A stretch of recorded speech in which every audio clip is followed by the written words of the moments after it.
thing that I've worked with so many kids with anxiety, and we talk now about shapeless fear versus specific fear.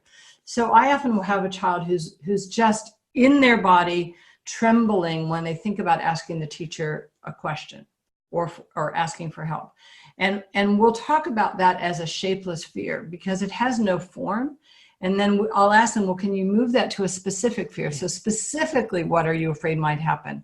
Again, you could call it the worst case, or you could say, well, what is it in particular that might happen? He might give me that, the teacher might give me that look. Oh, and again, don't say, well, you could live through that. I've given you worse looks than that.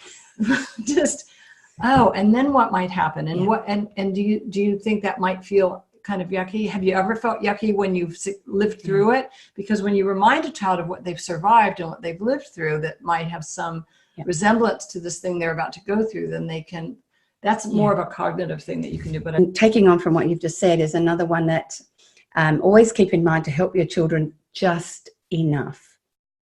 Right, so you know that like so if they can't open something, you just loosen just so that they still have to do it. So just enough.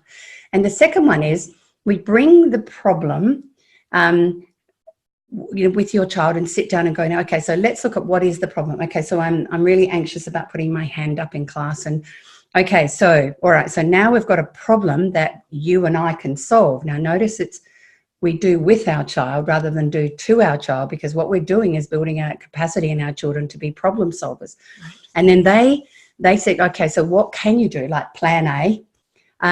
Okay, I could do my breathing, or I could scrunch up my toes in my shoes and make them hurt a little bit. Now, if you've never tried it, it's fabulous because your brain can only focus on one major stimuli at a time. So sometimes I want you to think, what are these? The children are good at creating some creative solutions. Right.